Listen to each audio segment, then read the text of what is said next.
Selamat datang kembali di pembahasan mendalam kita. Kita kan sering dengar ya soal mimpi besar ke Mars. Ambisi yang luar biasa. Iya, tapi kadang kita lupa apa sih sebenarnya yang ada di balik itu. Motivasinya apa? Tantangannya. Betul. Nah, hari ini kita mau coba bongkar itu. Kita akan lihat pemikiran Elon Musk, tapi dari perspektif wawancaranya di SXSW tahun 2018.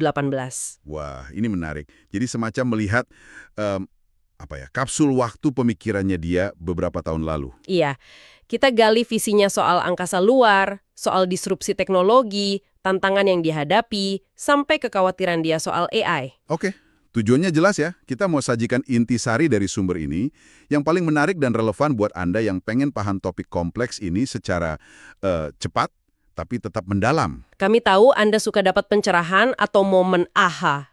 Semoga diskusi kali ini bisa kasih itu. Oke, kita mulai dari mana nih? Mars dan SpaceX dulu ya. Boleh. Soal motivasi awalnya itu ternyata bukan melulu soal bisnis kan? Justru itu. Dia cerita kalau awalnya tuh dia frustrasi banget.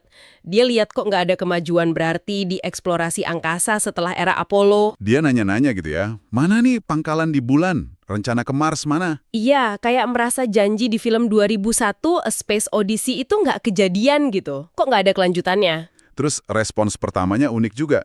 Bukan langsung mikirin bikin roket super canggih atau apa gitu. Bukan, dia malah kepikiran misi filantropi kecil-kecilan dulu, namanya Mars Oasis. Oh, yang mau kirim rumah kaca mini ke Mars itu ya? Betul, tujuannya cuma buat, yaitu, membangkitkan lagi imajinasi publik soal Mars, biar orang ngomongin lagi. Tapi dia sadar itu gak cukup ya? Gak akan mengubah masalah fundamentalnya. Nah, baru setelah itu dia fokus ke akar masalahnya. Apa coba? Biaya. Biaya buat keluar angkasa itu mahal banget, gila-gilaan mahalnya. Persis. Disinilah dia mulai pakai pendekatan first principles terkenalnya itu. Dia bongkar biaya roket. Dia hitung sampai ke harga bahan mentahnya ya, aluminium, titanium, tembaga, karbon fiber. Iya, terus dia bandingin sama harga jual roket. Dia kaget. Kenapa kagetnya? Karena ternyata biaya materialnya itu cuma sekitar 2% dari harga jual roketnya. Kecil banget kan? Wah, jauh sekali ya.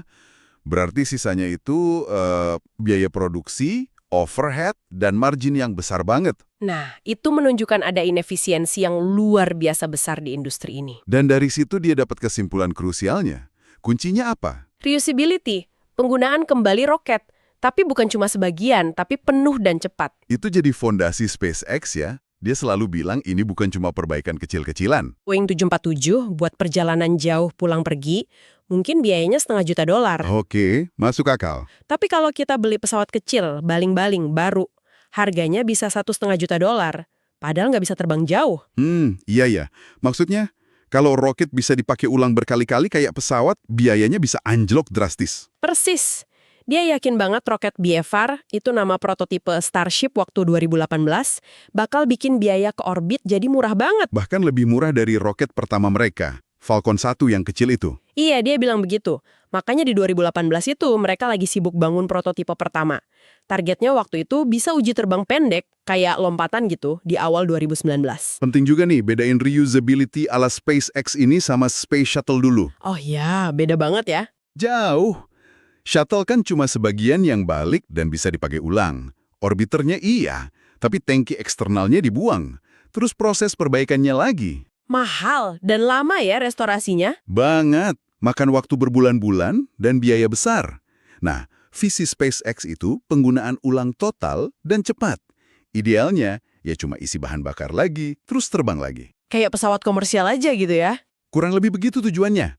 Dan inilah, menurut Musk, yang bakal memungkinkan kita bikin basis permanen di bulan, terus akhirnya kota di Mars. Dia bahkan membandingkan BFR ini kayak rel kereta api lintas benua di abad ke-19. Maksudnya sebagai infrastruktur dasar gitu? Iya.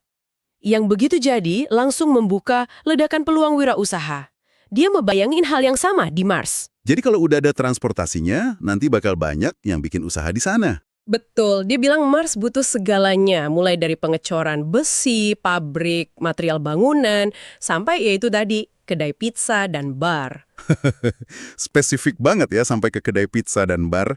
Dia bahkan bilang Mars harus punya bar yang keren. Iya, dia bilang gitu. Tapi di sisi lain dia juga sangat jujur soal risikonya, nggak manis-manis aja. Oh iya, gimana tuh? Dia bilang pergi ke Mars di awal-awal itu bakal sangat berbahaya. Serius. Dia pakai perumpamaan apa gitu kan ya? Iya, dia ngutip iklan Ernest Shackleton yang cari kru buat ekspedisi Antartika dulu. Iklannya kira-kira bunyinya, dicari orang untuk perjalanan berbahaya. Gaji kecil, dingin menusuk, berbulan-bulan dalam kegelapan total, bahaya konstan, kepulangan diragukan, kehormatan dan pengakuan jika berhasil. Wow, jadi ini bukan buat liburan orang kaya ya? Kan buat orang-orang dengan jiwa pionir sejati, yang siap menghadapi kondisi ekstrim. Dan mereka ini harus bangun semuanya dari nol di sana ya? Iya, infrastruktur paling dasar, pembangkit listrik, kubah buat nanam makanan, pabrik buat bikin bahan bakar roket dari sumber daya Mars. Berat banget pastinya. Nah, ngomongin soal inspirasi nih, peluncuran Falcon Heavy di awal 2018 itu kan heboh banget ya? Iya, yang bawa mobil Tesla Roadster merah itu kan? Betul. Ternyata itu bukan cuma pamer teknologi aja ya, ada tujuan lain. Ada, tujuannya ya itu tadi, membangkitkan lagi antusiasme publik soal eksplorasi angkasa. Biar orang-orang wow lagi kayak zaman Apollo dulu. Makanya dibikin spektakuler gitu ya. Ada detail-detail kecil yang menarik juga kan di mobilnya. Ada, di papan sirkuit mobilnya ada tulisan dibuat di bumi oleh manusia. Katanya sih sambil bercanda, buat membingungkan alien kalau ketemu nanti. Ada-ada aja. Terus ada mainan Hot Wheels juga kan di dashboardnya, miniatur mobil yang sama. Iya, betul. Detail-detail kecil yang bikin orang ngomongin. Jadi kalau kita lihat semua ini, ambisi sebesar ini tuh bukan cuma soal roket atau teknologi ya. Bukan. Ini menyentuh batas kemampuan kita sebagai manusia, soal keberanian ambil resiko yang gila-gilaan, dan soal visi jangka panjang peradaban kita mau kemana. Ini jadi pertanyaan juga buat Anda, apa artinya ambisi sebesar ini? Oke, sekarang kita geser sedikit ya. Dari angkasa luar ke industri lain. Tesla, Boring Company. Ada pola menarik nggak di sini? Ada banget polanya. Dia itu nggak mulai dari nyari, wah bisnis apa nih yang paling untung. Bukan gitu. Terus gimana? Dia justru lihat masalah penting yang menurut dia nggak beres penanganannya atau mandek. Kayak transisi ke energi berkelanjutan, atau yaitu transportasi macet parah. Dia bahkan ngaku sendiri kan kalau secara hitung-hitungan bisnis murni, bikin perusahaan mobil listrik dan perusahaan roket itu ide terbodoh. Iya, dia bilang gitu. Karena secara historis, tingkat kegagalan di industri mobil baru dan roket itu tinggi banget. Susah banget buat berhasil. Dia sampai ngasih angka perkiraan peluang sukses awal Tesla dan SpaceX itu di bawah 10%. Kecil banget ya? Kecil banget. Nekat sih emang. Nah, soal Tesla sendiri ceritanya juga menarik. Gimana tuh ceritanya? Minatnya udah lama ya? Udah dari kuliah, katanya. Dia pernah magang juga di perusahaan yang meneliti ultrakapasiter. Itu semacam teknologi penyimpan energi canggih gitu di awal 90-an. Oh, jadi sebelum PayPal sukses, dia udah tertarik sama mobil listrik? Udah. Nah, setelah PayPal dijual dan dia punya modal, dia balik lagi ke minat lamanya ini. Pemicunya apa coba? Apa tuh? Dia lihat prototipe mobil sport listrik namanya T-Zero buatan perusahaan kecil AC Propulsion. Performanya bagus banget buat ukuran waktu itu, tapi belum siap produksi massal. Terus Musk mau bantu komersialkan? Iya, dia coba yakinkan AC Propulsion, ayo kita bikin ini jadi produk massal. Tapi ditolak. Loh, kok ditolak? Kenapa? Anehnya, AC Propulsion waktu itu malah lebih tertarik bikin versi listrik dari mobil Skyline XB. Tahu kan mobil Skyline yang kotak itu? Hahaha, ya tahu. Yang bentuknya kotak banget itu. Jauh banget dari mobil sport keren ya. Nah, itu dia. Mas nggak ngerti kenapa mereka lebih milih itu. Karena ditolak, akhirnya dia mikir. Oke deh, kalau gitu saya bikin sendiri aja. Gitu ya. Betul. Dia ajak J.B. Straubel yang nantinya jadi CTO Tesla pertama. Jadilah Tesla Motors. Oke, itu Tesla. Kalau The Boring Company gimana? Ini kan lebih unik lagi. Kayak iseng awalnya. Iya. Dia ngaku sendiri awalnya ini kayak lelucon. Namanya aja perusahaan membosankan kan, main-main gitu. Terus kenapa jadi beneran? Gara-gara frustrasi, dia bilang udah bertahun-tahun dia nyaranin orang lain buat bangun terowongan untuk ngatasin macet di LA. Tapi nggak ada yang dengerin, nggak ada yang gerak. Jadi karena nggak ada yang mau ngerjain, dia kerjain sendiri gitu? Persis. Dia kayak, oke, kalau gitu saya coba gali aja sendiri deh. Sampai segitunya. Ada cerita unik soal penggalian pertamanya kan? Ada. Dia mulai ngali itu di lahan parkir seberang kantor SpaceX. Alasannya simpel, biar dia bisa ngawasin langsung dari kantornya. Praktis juga ya. Terus nama mesin bor pertamanya juga unik. Iya, namanya Godot. Ngambil dari judul drama Waiting for Godot, yang ceritanya tentang nunggu sesuatu yang nggak kunjung datang. Nyindir juga mungkin ya. Haha, bisa jadi. Dan yang lebih gila lagi, modal awal perusahaan ini sebagian dari jualan merchandise. Betul. Jualan topi. Terus yang paling heboh itu jualan flamethrower. Penyembur api. Laku keras lagi. Aneh-aneh aja idenya. Konsep dasarnya Boring Company ini apa sih sebenarnya? Selain ngatasin macet? Ya intinya menyederhanakan dan menekan biaya gila-gilaan untuk proyek infrastruktur terowongan. Proyek ginian kan biasanya makan waktu puluhan tahun dan biayanya triliunan. Dia mau bikin lebih cepat dan murah. Dia juga punya argumen menarik kenapa milih terowongan ketimbang mobil terbang ya. Oh ya, dia bilang, coba tanya diri Anda. Apakah Anda mau tetangga Anda punya mobil terbang yang berisik dan mungkin jatuh di halaman rumah Anda? Jawabannya jelas nggak mau ya. Potensi bahaya dan gangguannya besar, jadi mending di bawah tanah aja gitu. Iya, itu argumen dia. Tapi perlu dicatat juga waktu 2018 itu, fokus dia di Boring Company masih kecil banget. Cuma sekitar 2% waktunya katanya. Oke. Nah, dari dua contoh ini, Tesla dan Boring Company, pola apa yang Anda lihat dari cara Musk masuk ke industri yang udah mapan? Selain ide bagus, apalagi kunci suksesnya dia mendisrupsi? Itu pertanyaan bagus. Kayaknya kuncinya bukan cuma ide, tapi eksekusi dan kegigihan yang luar biasa ya. Dan mungkin kemampuan dia menarik talenta terbaik juga.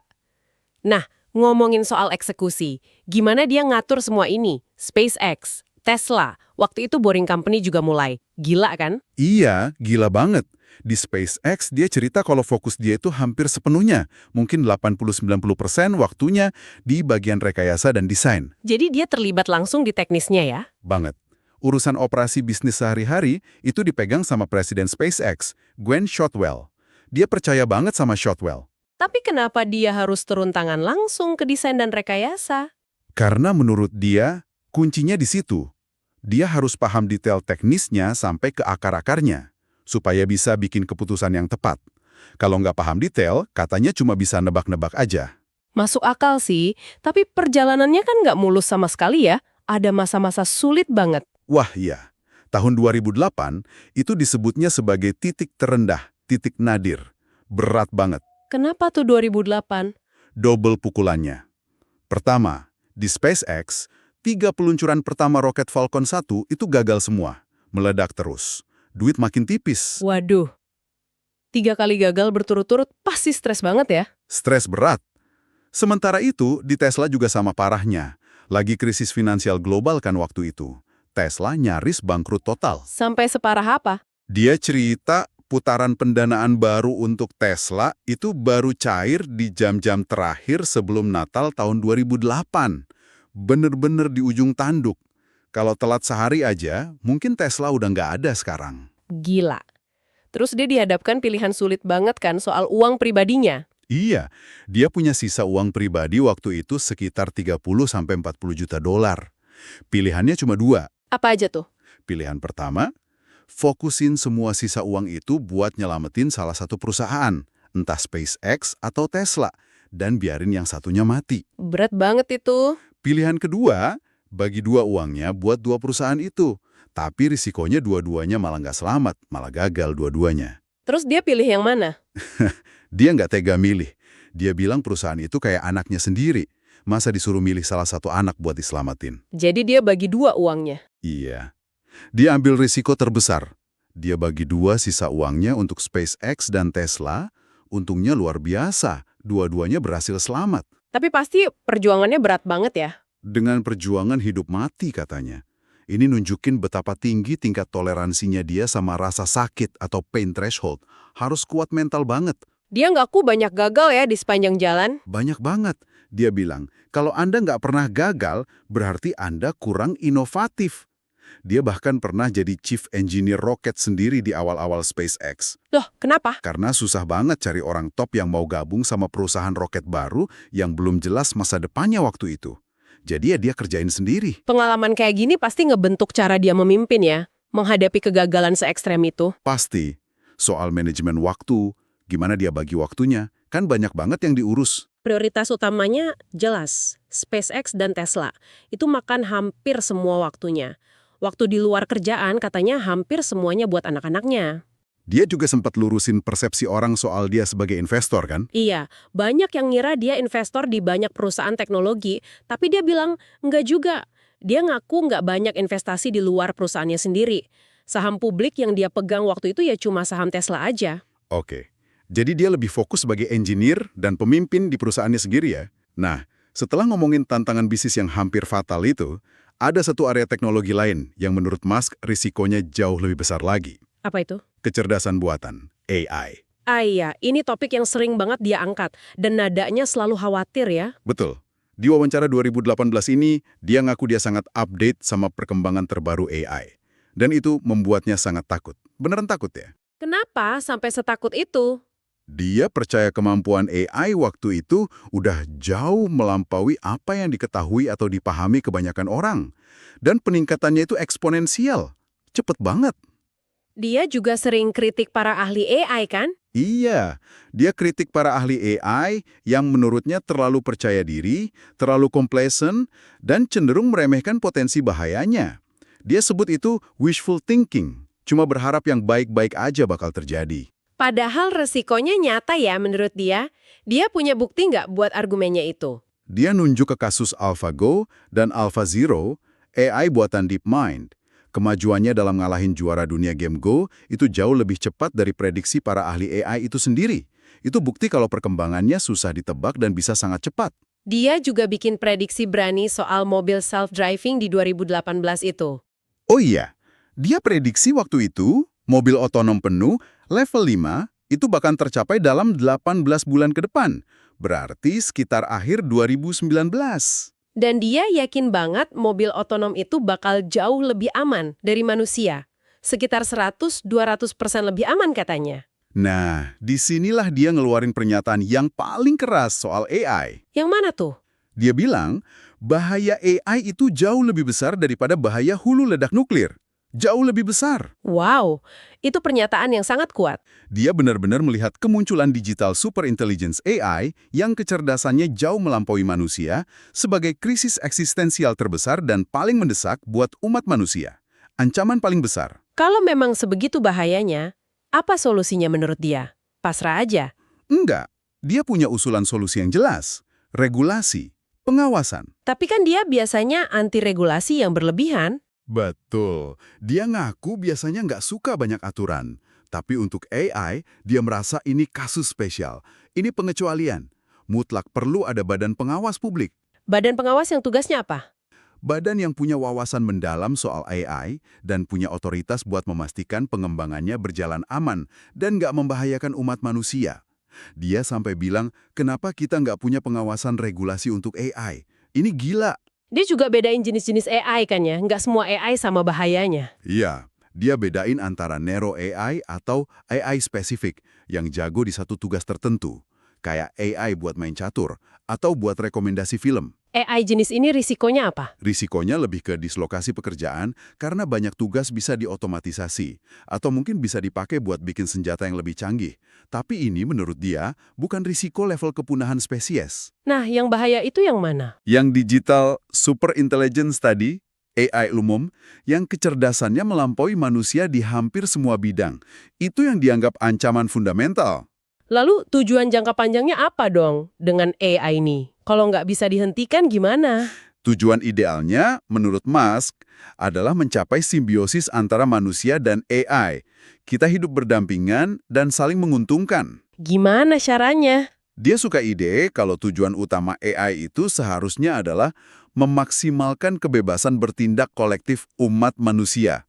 Jadi AI membantu kita mencapai potensi kita.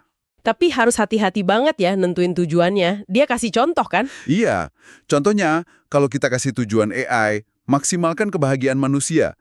AI itu mungkin malah mikir cara paling efisien adalah nyuntik semua orang pakai dopamin dosis tinggi. Kan bahaya kalau salah definisi tujuan. Terus gimana biar bisa simbiosis? Disinilah Neuralink masuk ya. Tepat. Proyek Neuralink itu tujuannya bikin interface otak komputer yang bandwidth-nya tinggi banget. Sambungan langsung antara otak kita dan AI. Buat apa bandwidth tinggi? Biar kita nggak ketinggalan sama AI. Dia bilang, sekarang aja kita sebenarnya udah jadi cyborg. Kita terhubung ke internet lewat ponsel, tapi bandwidth-nya rendah banget. Kita ngetik pakai jempol, lihat layar kecil. Lambat interaksinya. Jadi Neuralink itu biar interaksinya lebih cepat dan langsung gitu. Biar kita bisa bersatu dengan AI. Kurang lebih begitu idenya. Biar kita bisa mengimbangi dan bersimbiosis dengan AI super cerdas nantinya. Mencegah kita jadi ketinggalan zaman atau malah dianggap nggak relevan sama AI. Wah, ini benar-benar mikir jawab ke depan ya. Ini jelas memunculkan pertanyaan besar buat Anda para pendengar. Bagaimana seharusnya kita menyikapi kemajuan AI yang super cepat ini? Implikasinya apa buat kontrol, regulasi, dan ya, masa depan kita sebagai manusia? Berat ya topiknya? Selain AI yang bikin dia khawatir banget, apalagi fokus utama Musk di 2018 itu? Balik ke angkasa lagi. Iya, jelas. Kehidupan multiplanet itu tetap jadi prioritas utama dia. Harus jadi spesies multiplanet, katanya. Alasannya apa? Selain eksplorasi. Sebagai cadangan peradaban, backup. Kalau ada bencana besar di bumi, entah asteroid nabrak, pandemi super parah, atau yang paling mungkin menurut dia, Perang Dunia III, jadi biar peradaban manusia nggak punah total gitu ya, kayak punya hard drive cadangan. Betul. Dia bilang dia terinspirasi banget sama seri novel fiksi ilmiah Foundation, karya Isaac Asimov, yang ceritanya tentang upaya menyelamatkan pengetahuan dan peradaban di tengah keruntuhan kekaisaran galaksi. Oke, masuk akal. Selain angkasa dan AI, ada lagi? Energi. Ada? Energi berkelanjutan juga krusial banget buat dia. Ini nyambung ke Tesla, kan? Iya. Menurut dia, teknologi intinya sih udah ada. Tenaga angin, tenaga surya, baterai buat nyimpan energi, udah makin bagus dan murah. Terus masalahnya apa dong kalau teknologinya udah ada? Kenapa transisinya lambat? Masalahnya, kata dia, ada di unpriced externality. Gampangnya, nggak ada harga atau pajak buat polusi karbon dioksida CO2 yang kita buang ke atmosfer.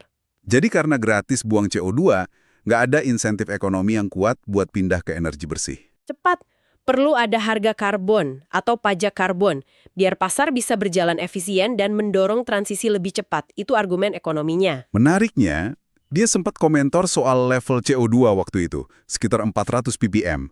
Dia bilang apa? Dia bilang level segitu mungkin ya masih bisa kita kelola dampaknya. Tapi yang sangat berbahaya itu tren kenaikannya yang terus-menerus. Itu yang harus dihentikan secepatnya. Dia juga sempat nyinggung Starlink kan di wawancara itu, proyek internet satelitnya. Iya, sempat. Tujuannya dia jelasin ada 2. Apa aja tuh? Pertama ya, menyediakan konektivitas internet global yang kecepatannya tinggi dan latensinya rendah. Terutama buat daerah-daerah terpencil yang susah dapat internet bagus. Tujuan keduanya? Nah ini nyambung ke SpaceX lagi.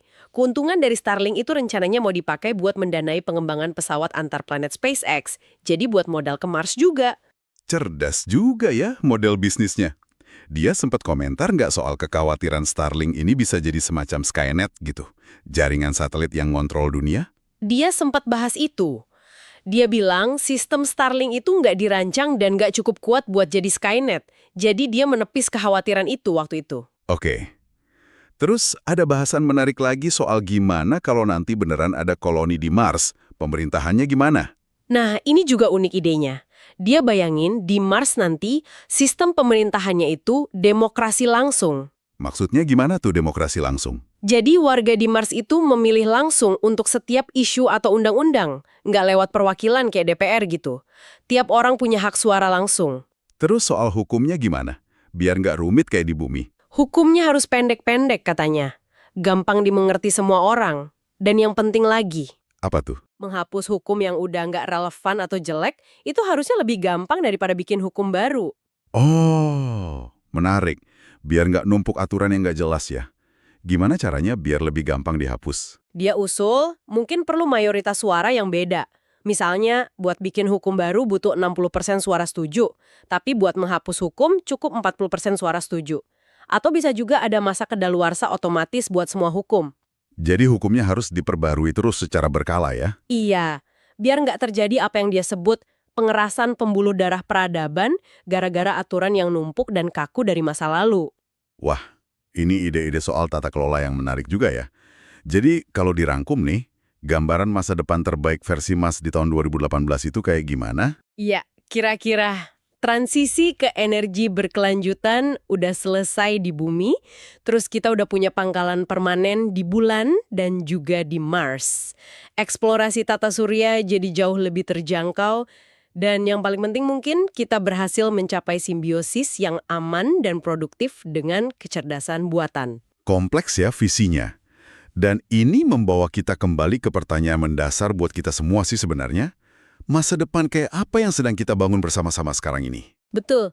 Jadi dari diskusi kita tadi kelihatan ya beberapa benang merah pemikiran Elon Musk di 2018 itu. Ada dorongan kuat banget buat mecahin masalah-masalah besar umat manusia dan ngatasin resiko eksistensial. Terus juga kelihatan skala tantangan yang dihadapi itu luar biasa. Teknis, finansial, bahkan personal. Ambisinya juga nggak main-main. Kolonisasi Mars, simbiosis dengan AI. Plus gagasan-gagasan spesifiknya tadi.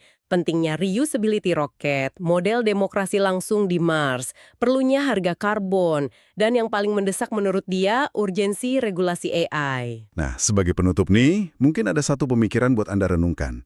Kita udah dengar perspektif dan prediksi Mas dari tahun 2018 tadi. Soal target waktu ke Mars, soal mobil otonom, soal urgensi resiko AI. Sekarang kan udah sekitar 7 tahun kemudian ya, di 2025. Pertanyaannya adalah, bagaimana Anda melihat kemajuan dan prioritas kita saat ini? Apakah sesuai dengan harapan atau kekhawatiran Musk di 2018? Dan mungkin lebih dalam lagi, asumsi-asumsi fundamental mana dari tahun 2018 itu yang menurut Anda masih relevan sampai sekarang? Dan mana yang mungkin perlu kita pikirkan ulang, perlu kita evaluasi lagi? Itu pertanyaan yang bagus buat dibawa pulang. Semoga pembahasan mendalam kita kali ini bisa kasih Anda wawasan baru dan memantik pemikiran lebih lanjut ya. Sampai jumpa di pembahasan mendalam berikutnya.